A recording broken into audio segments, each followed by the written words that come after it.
श्री महागुरभ्यो नमः। हरिः ओम।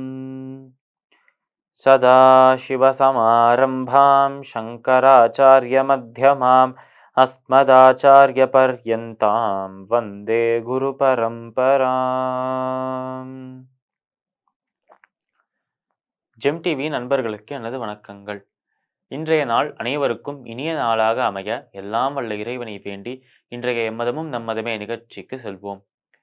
இன்னைக்கு நம்ம ஸ்ரீமத் பகவத்கீதையிலேருந்து ஒரு ஸ்லோகத்தை விரிவான விளக்கத்துடன் பார்ப்போம்.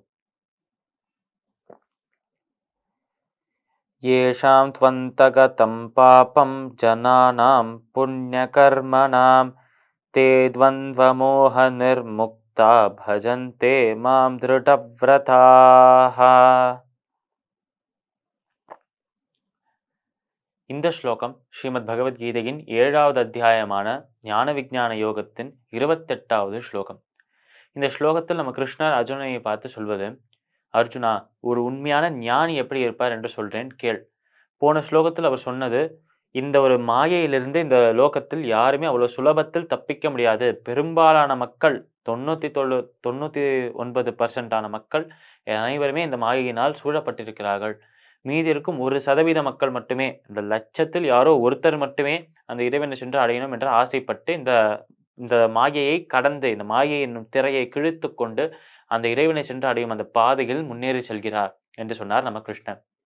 அதனால் கடப்பதற்கு மிக கடினமாக இருக்கும் இந்த மாயையை உடைத்து கொண்டு தகர்த்து கொண்டு அந்த இறைவனை சென்று அடையணும் என்று ஆசைப்படும் நபர், அவருக்கு பக்தன், ஞானி, யோகி என்று பல பெயரை சூட்டி ஆனந்தமாக அழைக்கிறாராம் நம்மளோட கிருஷ்ணர். அந்த வகையில் இந்த இடத்தில் நம்ம கிருஷ்ணர் சொல்ற அந்த விஷயம் என்ன என்றால், அப்பேற்பட்ட அந்த ஒரு நபருக்கு துவந்தங்கள் இல்லாமல் துவந்தங்களுக்கு அப்பாற்பட்டவராக, இரட்டைகளுக்கு அப்பாற்பட்டவராக இருப்பார் என்று சொல்றார் நம்ம கிருஷ்ணர். சுகம், துக்கம், லாபம், நஷ்டம், வெற்றி, தோல்வி ஆகிய இந்த அனைத்து விதமான இரட்டைகளுக்கும் ஆப்போசிட்ஸுக்கும் அந்த விஷயங்களுக்கு அப்பாற்பட்டவராக அவர் இருக்கிறார் என்று சொல்றார் நம்ம கிருஷ்ணர். இப்படி துவந்தங்களுக்கு, இரட்டைகளுக்கு அப்பாற்பட்டு இருக்கும் இந்த நபர் என்னையே நினைத்துக் கொண்டிருக்கும் காரணத்தினால், என் பக்தியிலேயே என்னையே நம்பிக்கை வைத்துக் கொண்டிருக்கும் காரணத்தினால், என்னை அடையணும் என்று ஆசைப்படும் காரணத்தினால் அவர் இறுதியில் இறந்த பிறகு என்னையே சென்று அடைகிறார், மோட்சம் பெறுகிறார் என்று சொல்றார் நம்மளோட கிருஷ்ணர். அதனால் இறைவன் மேல் நம்பிக்கை வச்சிருக்கிறதுக்கான பலன் நமக்கு முக்தி கிடைக்கிறது, மோட்சம் கிடைக்கிறது.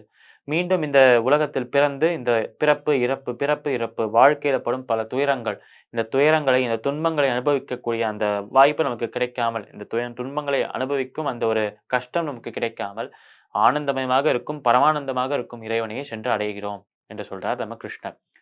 ஸ்ரீமத் பகவத்கீதையின் 7வது அத்தியாயமான ஞான விஞ்ஞான யோகத்தின் 28வது ஸ்லோகத்திற்குண்டான விளக்கம் இதுவே. மீண்டும் நாளை சந்திப்போம். நன்றி, வணக்கம்.